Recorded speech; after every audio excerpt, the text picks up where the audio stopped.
Le concedo la palabra a Angélica Lozano Correa, que es representante de la Cámara, abogada de la Universidad de La Sabana, becaria del gobierno local y estatal en el Departamento de Estados Unidos en 2010. Tiene la palabra, doctora Angélica. Muchas gracias. Es un honor para mí dirigirme ante la Corte Constitucional y ante los colombianos. Lo hago en mi doble condición. Primero, en la de ciudadana.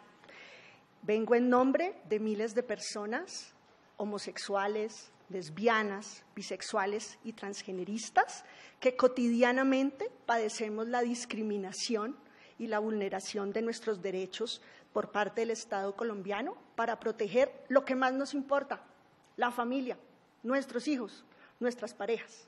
Pero también vengo en mi condición de congresista de Colombia. Soy una de las 268 personas que integra el Congreso de la República y demostraré hoy que existe un bloqueo institucional que opera en el Congreso y que impide regular lo relativo a las parejas del mismo sexo bajo cualquier nombre, como lo veremos ahora, unión civil, matrimonio u otras. Este bloqueo institucional es el que le permite a la Corte Constitucional definir ahora, superar esa discriminación que está afectando a millones de familias colombianas. Nos invita a la Corte con una pregunta directa y sugestiva. ¿Es competente la Corte Constitucional para decidir si las parejas del mismo sexo pueden contraer matrimonio o esta es una competencia del Congreso de la República? Responderé en dos partes.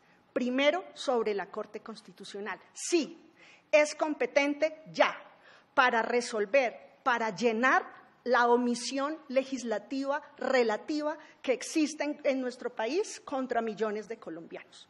Dirán los ciudadanos, eso suena de abogados. ¿Qué es la omisión legislativa? Existen dos categorías. La omisión legislativa absoluta no le permite a la Corte actuar, no le permite a la Corte llenar ese vacío absoluto. Quiere decir absoluto que nunca el Congreso ha reglamentado, que no ha hecho ninguna disposición. Por ejemplo, el Estatuto de la Oposición. Es una promesa incumplida de nuestra Constitución que se expida por el Congreso de la República un Estatuto de la Oposición. Como no ha hecho ninguna ley, ninguna norma, ninguna reglamentación, hay una omisión absoluta ante la cual la Corte no puede actuar, no puede llenarla, no puede suplirla. La otra clase de omisión legislativa es relativa. ¿Qué quiere decir eso? Que el Congreso ha expedido leyes, ha expedido normas, ha arreglado un asunto. Por ejemplo, la protección integral de la familia, por ejemplo, a través del contrato civil de matrimonio. Ha previsto cómo se celebra, cómo se anula y cómo se dirimen los conflictos. Es decir, ha regulado lo relativo a la familia y al matrimonio. Hay una omisión. Expresamente no ha dicho que cobija parejas del mismo sexo.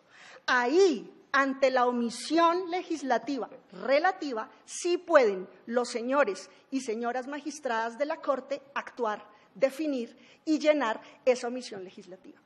¿Es esto teoría? No. Y aquí tengo a uno de los mejores profesores. No. Esta omisión legislativa relativa ha sido llenada por nuestra honorable Corte Constitucional en defensa de los colombianos. Hay muchos ejemplos, solo voy a mencionar tres porque son recientes, porque son del año 2014, expedida por nuestra Corte. Primer ejemplo, sentencia 367, ponente magistrado González Cuervo. Por omisión legislativa relativa, en el término para resolver el incidente de desacato de una acción de tutela, la Corte llenó el vacío.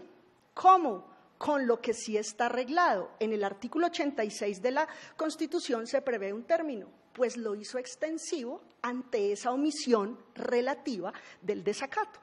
El año pasado, 2014. Otro ejemplo, magistrado ponente, el mismo magistrado del caso que nos ocupa, el doctor Jorge Ignacio Pretel. Sentencia 767 del 2014.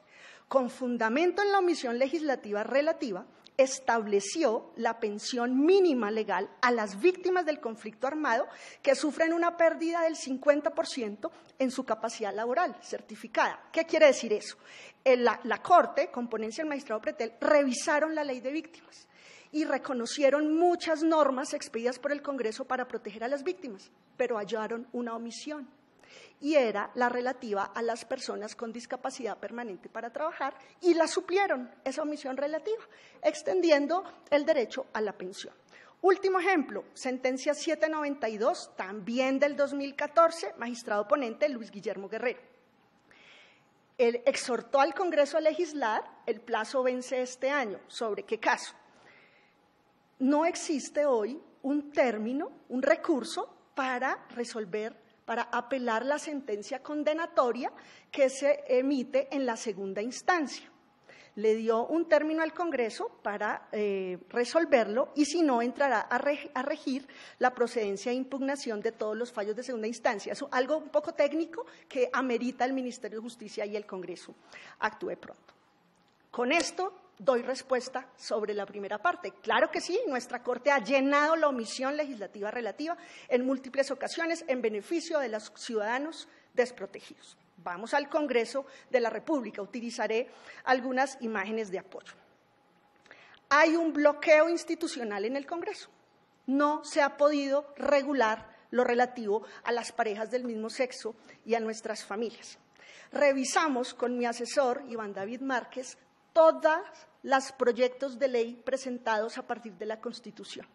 En nuestro país se emiten en promedio 76 leyes al año para nuestros invitados internacionales, 76 leyes, 1.776 hasta la fecha, a partir del año 91. Encontramos 18 proyectos de ley sobre parejas del mismo sexo. ¿Sobre qué se trataban? ¿Qué decían? 9 de esos proyectos fueron sobre unión marital y otros derechos relacionados. 4 proyectos sobre un contrato de unión civil o semejante, y 5 proyectos fueron específicamente sobre matrimonio igualitario. Estos 18 proyectos tienen datos bellísimos que hablan del pluralismo de nuestra sociedad. Los autores han sido de todo el espectro político. El primer proyecto es de 1999. No lo van a encontrar en Internet, no lo van a encontrar en los sistemas del Congreso. Físicamente tuvimos que rescatarlo de cajas viejas. Lo radicó en 1999 la senadora del Partido Verde, Margarita Londoño.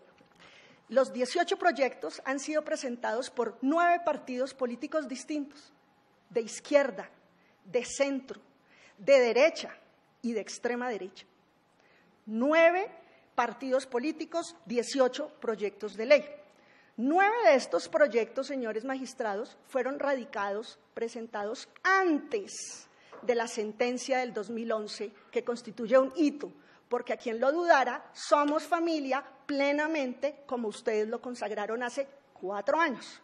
Esos 9 proyectos anteriores a la sentencia, ¿qué curso tuvieron? Vamos a verlos.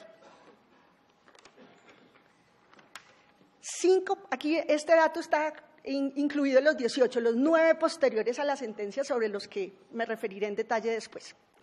A 5 proyectos ni siquiera se les presentó ponencia. ¿Qué quiere decir eso para los ciudadanos? Cuando un congresista radica un proyecto de ley, la mesa directiva se lo asigna a otro congresista para que lo estudie, lo analice, lo complemente y lo someta a discusión del Congreso, exponga aquel proyecto. Pues bien, a 5 proyectos ni siquiera se le rindió ponencia. Le asignaron la tarea a congresistas, pero no cumplieron, no radicaron la ponencia. Eso imposibilita que continúe el curso del proyecto. A otros 5 proyectos no se les dio primer debate. ¿Qué quiere decir? El ponente hizo la tarea, registró la ponencia y nunca la agendaron. Nunca fue discutida para primer debate, que empieza en las comisiones constitucionales. Hago parte de la primera de la Cámara de Asuntos Constitucionales. ¿Qué pasó con otros 6 proyectos? Fueron aprobados en primer debate, en la comisión, fuera Cámara o Senado. Un proyecto adicional tuvo segundo debate. ¿Qué quiere decir eso? Lo aprobó la plenaria de la Cámara y al pasar a Senado durmió el sueño de los injustos, porque nunca fue agendado para el tercer debate y terminó, se acabó la legislatura y se hundió por trámite.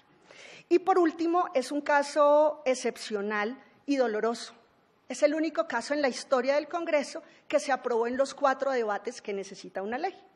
Y hay un quinto episodio que no es un debate y es la conciliación, un asunto de forma. Ahí se hundió el proyecto que consagraba los derechos y deberes a las parejas del mismo sexo. Es inédito, no van a encontrar otro caso en la historia del Congreso. Para concluir, si me permiten, ¿qué pasó después de la sentencia? Aquí sí que es evidente el bloqueo institucional. Pasemos esa, por favor. Entre el 28 de julio y el 12 de agosto del 2011, es decir, inmediatamente después de su sentencia, se radicó un primer paquete, bloque de proyectos de ley, 4 proyectos de ley, que buscaban unión civil, matrimonio, distintas figuras. Pues bien, veamos la gráfica, por favor, siguiente. Durmieron el sueño de los injustos. Se radicaron hasta el 12 de agosto, se acabó la legislatura el 20 de julio del año siguiente, pasaron 222 días hábiles, se cuentan como hábiles todos en el Congreso mientras hay sesiones, sin que se rindiera ponencia. Después de que ustedes exhortaron al Congreso a 4 proyectos de ley, ni siquiera se les rindió ponencia. Se hundieron por tránsito de legislatura. Esto fue en la Cámara de Representantes. ¿Qué pasó en la legislatura siguiente, para el año 2012-2013? Paremos ahí, por favor. Vino un nuevo bloque de proyectos, otros 4 proyectos que se acumularon en Senado esta vez y tuvieron un desenlace al que ya me referiré. ¿Qué dice el Congreso de la República en materia de reglamento? ¿Podemos los congresistas engavetar los proyectos y no rendir ponencias? No. El artículo 150 de la Ley Quinta, reglamento que nos rige, nos da un plazo de 5 a 15 días para rendir ponencia. Como acabamos de ver, pasaron 222 días sin que siquiera se rindiera ponencia para cumplir la orden de la Corte en el sentido que fuera, unión civil, matrimonio o la figura que quisiera el legislador establecer.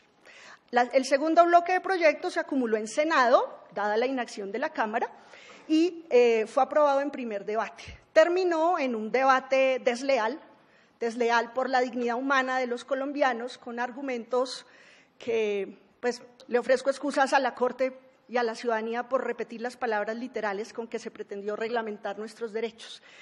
El sexo entre homosexuales es sucio, asqueroso, excremental. Me da vergüenza, eso se oyó en el Congreso.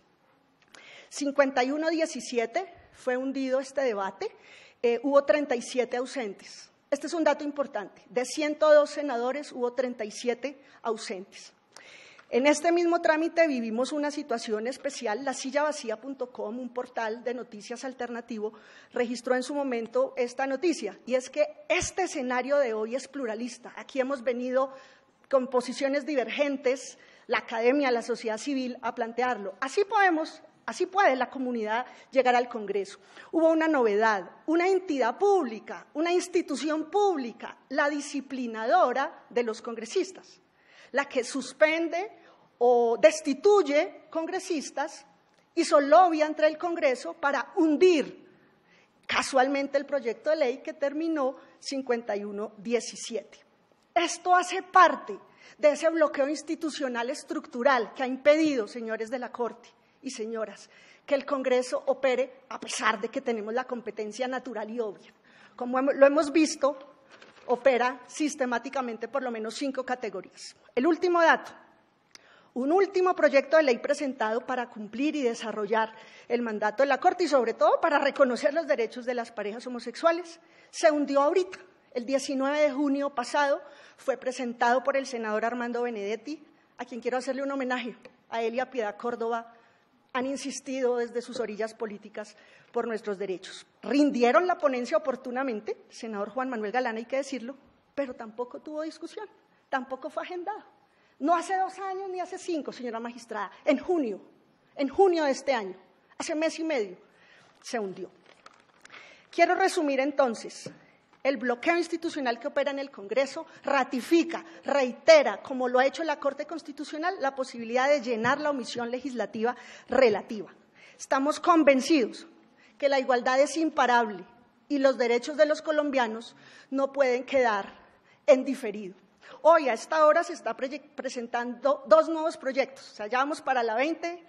Espero de corazón no tener que volver con un gráfico haciendo el flujograma de días. Conocemos las 5 categorías por las que se configura el bloqueo. Primero, no rendir ponencia. Segundo, no agendarlo para el debate. Tercero, no dar un debate leal de argumentos. Cuarto, utilizar tácticas excepcionalísimas como la de hundir en la conciliación. Y quinto, la influencia, el temor de los sujetos disciplinados del ente disciplinador que quiere que se legisle en el sentido de su filosofía particular.